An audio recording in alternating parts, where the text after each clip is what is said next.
it's been problematic. I would not lie to you. Just got back from Port Harcourt yesterday. Went to see family, and I can tell you for a fact that it is biting everybody. The rich, the poor, the ones that have, the ones that don't have. It is biting everybody. So when you see some videos of people lamenting on social media, trust me, it's not a joke. It's something that literally is affecting everyone. Well, joining us to speak on this is an agricultural expert. He is also an agribusiness management consultant and, crucially, is the former chairman of the Lagos State Chamber of Commerce and Industrial, Agricultural and Allied Group. We have African farmer Mogaji joining us on the show this evening. A very good evening to you, sir. Welcome to the newsroom.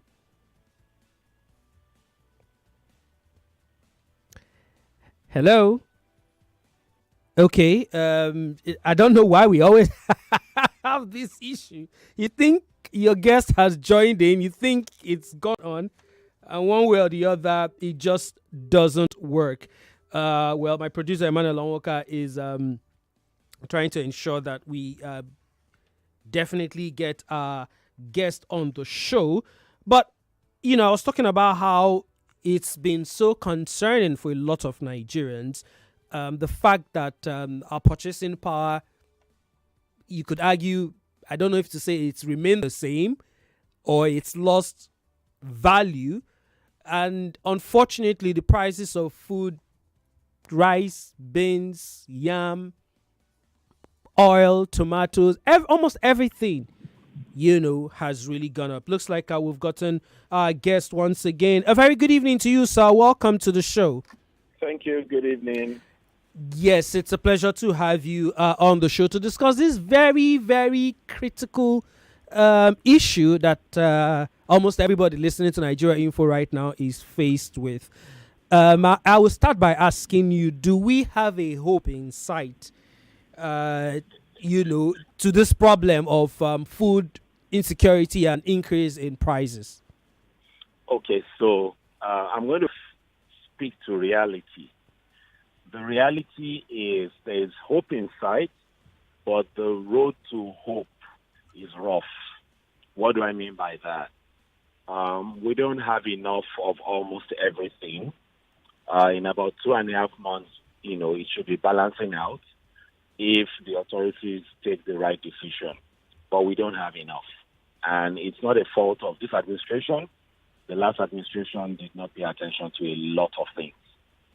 So I'm sure this administration got into office with a lot of shockers. So you've just painted a picture by saying that the last administration did not pay attention to a lot of things.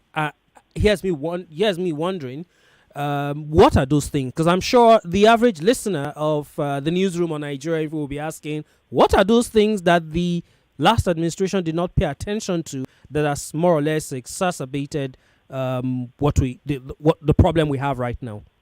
Yes, so the last administration worked a lot on paper. They worked on the papers given to them. So I say boldly that they did not have people who did the job. And there was no monitoring and evaluation.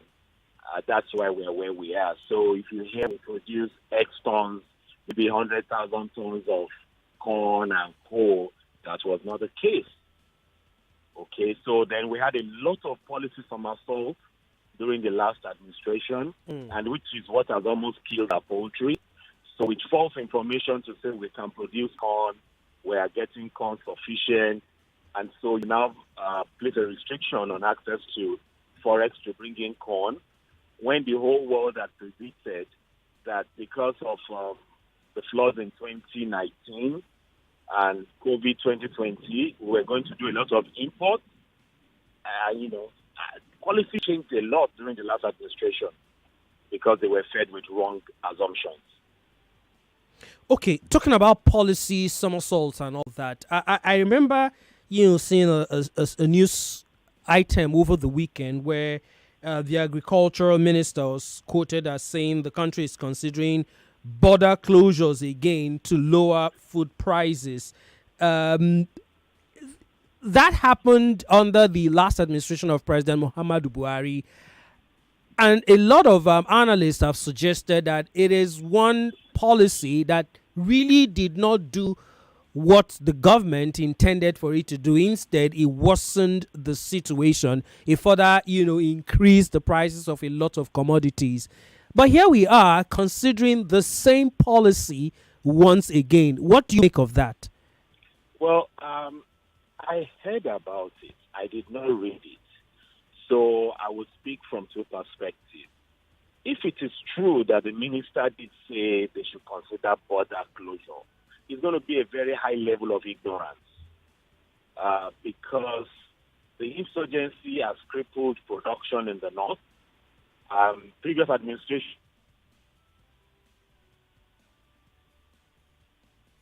Hello? Oh dear. Sometimes these things happen. Technology, you can never trust it. But of course, we actually had agricultural expert and the former chairman of the Lagos State Chamber of Commerce and Industrial Agriculture and Allied Group, African farmer Mogaji, giving us his thoughts about, the rise in the prices of goods and commodities, especially food prices, which, to be honest, has gone bonkers, and the issue of food insecurity. Hopefully, we will get him back on the show so that he can continue on. Thankfully, he is back on the show. Lagos, African farmer Mogaji is back on the show. You were saying something before the line went off about how. I was saying it's a very high level of ignorance if the minister goes to border closure. Border closure harms Nigeria. It does not empower Nigeria. You can close the borders. You can't even close the borders because there are a lot of bilateral trade agreements that we have signed with World Trade Center. So for every ignorance of closing the border, we pay for it, forgetting that we export heavily to West Africa. Instead of, I'll use the word myopic. Instead of being myopic in saying you don't want our foods to move to West Africa, we should begin to plan. I've been saying this for years. We should begin to plan for West Africa because they will bring bigger money to buy. Our reserves are fairly empty. We should be building more reserves such that when the farmer produces, we are mopping up. And once we are mopping up, we would have enough. So we don't have enough because we don't have enough reserves. And most of our reserves have been privatized. And though it is privatized, they do not allow the private sector who are paid for those privatizations to possess those facilities. They've not allowed them to access it. So the Ministry of Agriculture, or let me use the word, because you have a lot of experts in the ministry. Politicians need to pay attention to the experts in the ministry. Instead of, painting people all will be well, let them know what you are working on. It's the private sector that is providing most of the grains currently being shared. And, we are partners in progress. Okay? The private sector and government should be working in collaboration as against, people handling the ministry and handling the presidency, giving an inaccurate narration. The truth is what we are seeing right now, compared to what we will see in May, the challenges ahead of us in May, it's going to be phenomenal. We've been trying to raise alarm for at least about 9 months. I've been on various media platforms saying where we are today was predicted based on the actions of the last administration. But we're not paying attention. Last weekend, I still spoke to a top person in the country of influence and authority, saying that there may be some protest and co. And on Monday, it started. I'm even happy that the protest does not start in the southwest of the country, they might have said, I instigated it. Mm. But May, June, July, if the handlers of the presidency or Mr. President don't take the right decisions, which they are left till 20th of this month, if they don't take the right decisions, May, June, July, they may be embarrassed. With any good work they've done, they may be embarrassed, especially in Southwest. So the FG has alleged that there's a bit of sabotage somewhere responsible for the current high cost of food items. Do you think that's the case? Sorry? They have alleged, the federal government has alleged that there's a case of sabotage somewhere that which is responsible for the current high price of food items. Do you think that's the case? Sabotage? There is no sabotage anywhere. I stand on 27 years experience in this value chain. There is no sabotage. Nobody can say I'm based in Southwest. I operate extensively in the North. There is no sabotage. Let the government tell the authorities the truth. There is no food available in the North in the quantity that it used to be available. Insecurity has affected. Which brings me to the question about the World Bank listing 7 northern states, Adamawa, Borno, Kaduna, Katsina, and Zamfara, that they will face severe food crisis very, very soon. It seems like you are agreeing with that gloomy prediction. Not that I agree. It is a given. Ewo. It is a given. You see, the truth is the truth. We can do something about it if the government is working with the truth. See, working on this as a private sector has cost a lot of us, a lot of debt. Because government, you must work with government at a scale in terms of the right infrastructure. But without that, what we are seeing compared to what is coming, you see, right now, government is still releasing grains because grains is what is consumed in the north. Now, in the southwest of the country, we don't consume grains as much as we consume fresh. If you don't have the right people with the right knowledge, who have paid the dues to undo things, it's not the time to experiment again. May, June, July, I say it again. A basket of tomatoes, 50 kg, may hit 80 to 100,000. If they don't do something now, they have till 20th. If they don't do it, we will all do sit down look and see what would happen. Not a very great picture, I have to say. Finally, before I let you go, once again, could you just remind Lagos residents and, of course, everyone listening to Nigeria Info right now, what exactly, a summary of what exactly you think the federal government should do so that we will not get to that gloomy May, June, and July you talked about? First thing first, in every adversity, there are opportunities. The government needs to begin to raise, create programs, begin to talk, partner with the media, tell people where the opportunities are. Tell them we need maybe 1 million tons of rice, and people can make money. The value chains they can make money from. The government should say we have this land in this location. Will provide security, you fund it. So, and the government needs to work with people who have abandoned projects. Many farms have closed down. Many farms are in debt.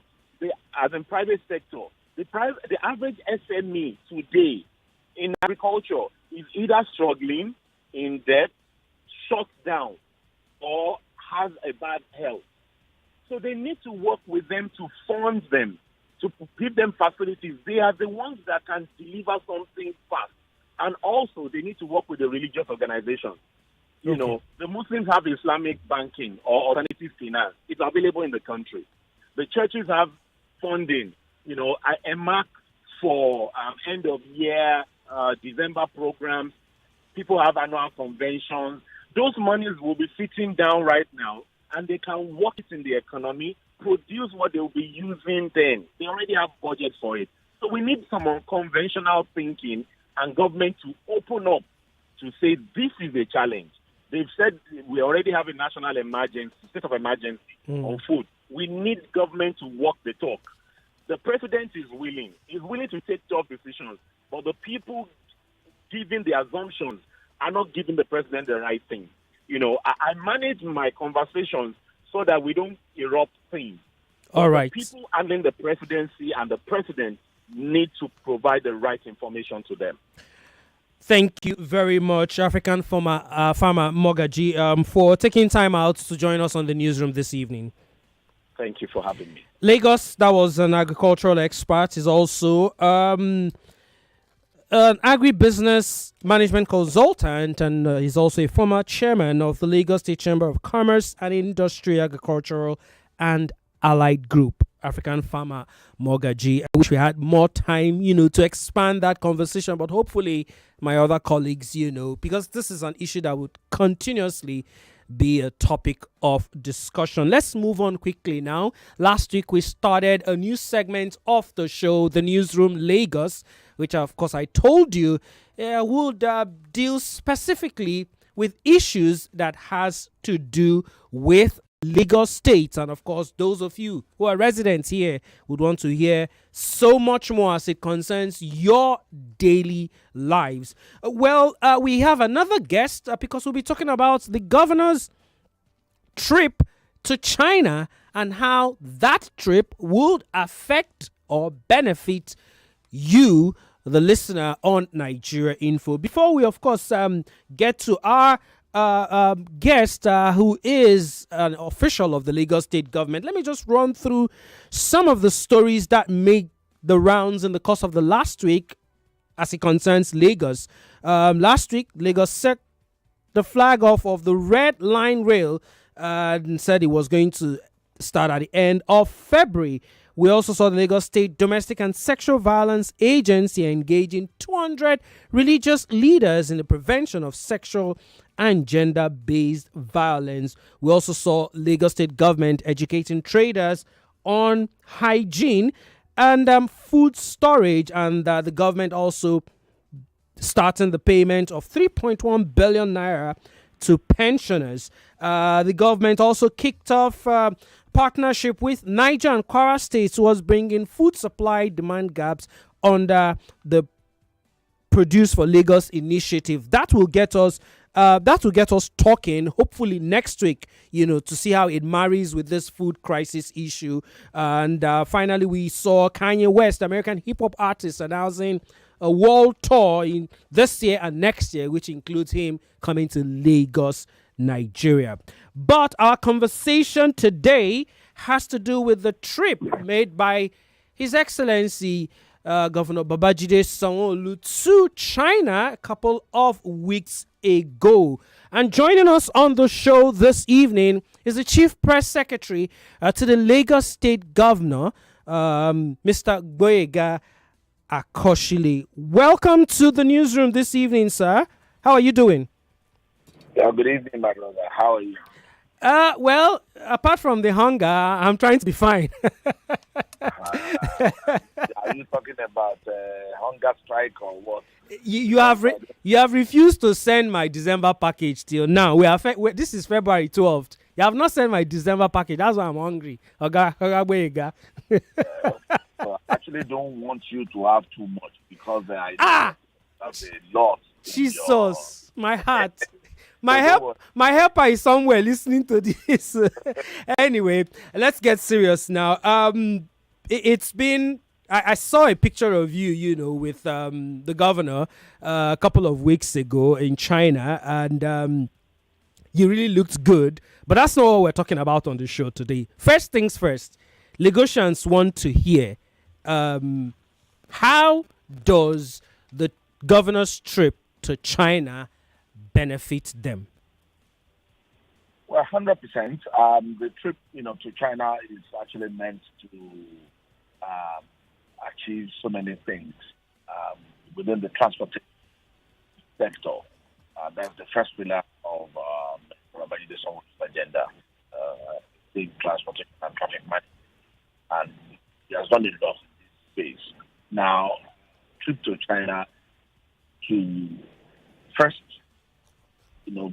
negotiate and make commitment for the blue line and the red line. Now, the blue line has taken off. We discovered that we've gotten more than what we bargained for in the first phase of it. So we wanted to increase capacity in terms of the number of people that will be moving in that axis. That's on the first phase, and of course, the commitment for the second phase to for the takeoff, which that's already taken off, but commitment on the termination date for the second phase of the blue line. Now, also for the red line, which already everybody's talking about. The red line is ready, and we are about to take off. Now, the inauguration, as announced by the governor, will be done by Mr. President. So we're waiting for a date by the presidency for us to inaugurate the red line. Now, why did we go there in specific terms? We went to China to go and purchase more rolling stocks for the red line and the blue line, respectively. Secondly, to negotiate the date that these trains will come to Nigeria. Now, if you understand the way the purchases of trains are done, you have to make payments for upwards of 3 years. If you're lucky, 2 years. But Mr. Governor has done something unprecedented. He's been able to negotiate for just 1 year, meaning that by December this year, barring any unforeseen circumstances, we will have our rolling stock in Lagos. All the coaches that we have paid for will get to Lagos State, and our people will begin to enjoy more room on the blue line and the red line. By that token, we would have eliminated by more than 45% the traffic situation in Lagos State. So you can see that it's all about the people of Lagos. That is why he went there. Another thing that should be of interest to us that we have not really been talking so much about is the airport that we are bringing to the Lagos East. That's the Lekki Agnes, where you have the Dangote refinery. So we are, having an airport there. And on the heels of that, we are going to be having, our own airline in Lagos City. So there's a lot that is happening and will happen within the transportation sector in Lagos State, just for the benefit of 22 million Lagosians or so. So that's why, Mr. Governor went to China. It was a very, very, very busy week for him. He barely had, more than 3 hours sleep in a day. So for the people of Lagos State. All right, let's talk a little more on that proposed airport, and of course the Lagos airline you just mentioned. Do you have more details to share to us? When exactly are we expecting it to, be ready, and when is the Lagos airline? When will it be ready to take off? So we have 4 years. What I can tell you from where I stand today is that it will happen in the lifetime of this administration. So meaning by 2027, God willing, we would have had the airport, and most likely, whether it's called Lagos Air or Air Lagos or whatever name, or Eco Air, or Eco Air, or Air Eco, whatever name they choose, the professionals choose to give it. I believe that we will have it in the lifetime of this administration. But That's Mr. Guega, some critics might want to argue that at the end of the day, is floating an airline really the priority of the Lagos state government, when maybe some could argue there are more critical issues to spend all that money for? What would you say to those persons?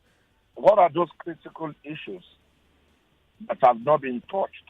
There is hardly any area of life that we are not touching. None. There is no area of endeavor that we are not touching adequately. I mean, in your intro, you talked about pension.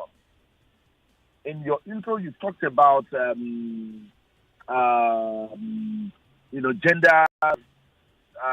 sexual, violence. And Yes, so there's yes. no area of endeavor that we're not touching.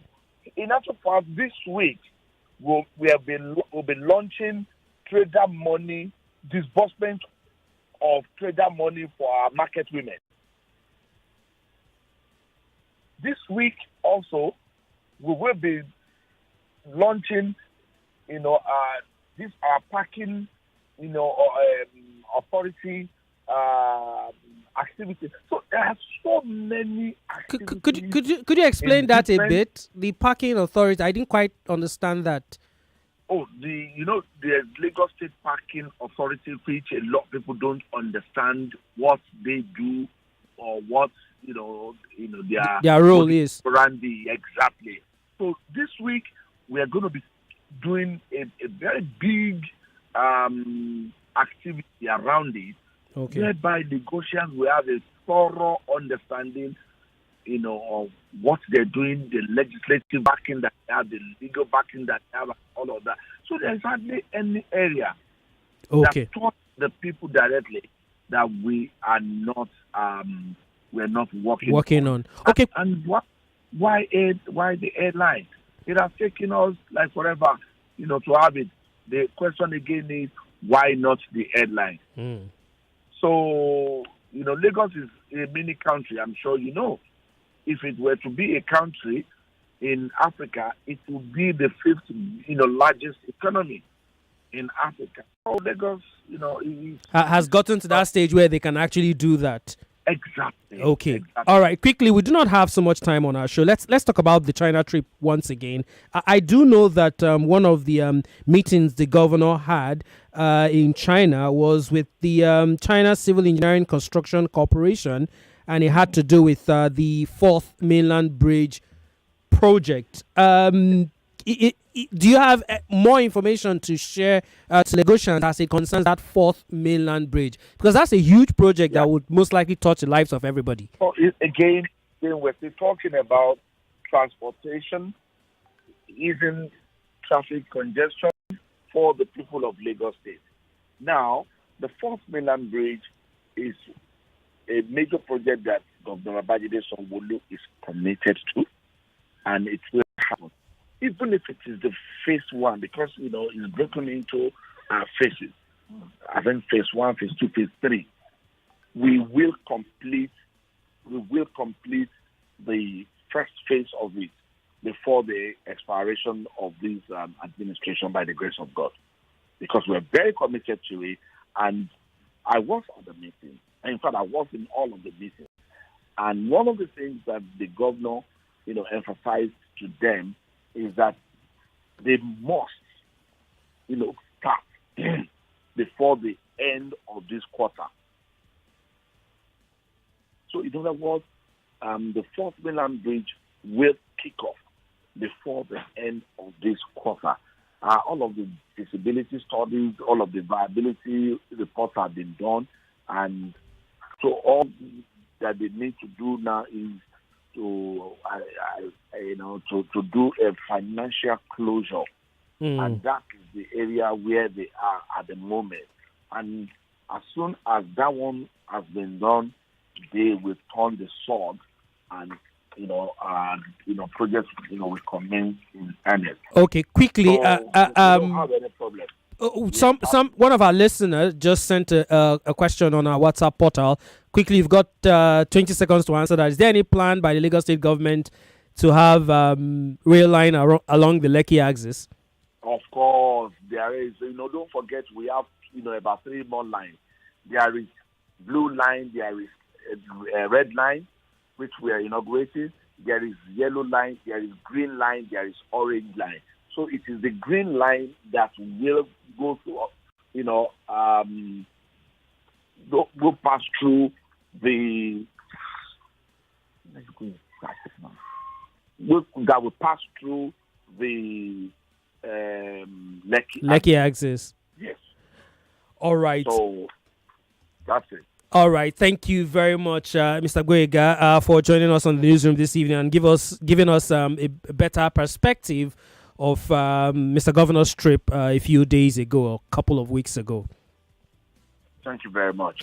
All right, Lagos. That was the Chief Press Secretary of the Lagos State Governor, Mr. Goega Akoshili, who a couple of years ago was actually staff of Cool Wazobia Info. Anyway, guys, that's the much we have for you on the show today. Apologies, we could not take any call or some of your messages. Time factor is a bit of a problem. But I'll be back again next week, Monday, for another edition of the Newsroom. If you missed it, go check out our YouTube page, Nigeria Info FM, or not WhatsApp, this time Facebook, Nigeria Info 993. You will see the recording of this particular show. My name is Ufuoma Egbamuno on behalf of Emmanuel Onwuka and Nena Precious Okon, who produced this. Thank you and have a wonderful evening. Femi and the gang will be in here after the commercial break in the next few minutes. The details. The stories. With the updates. Number one station for talk. Radio. Nigeria politics is more. 99.3 Nigeria Info. We are more than just radio.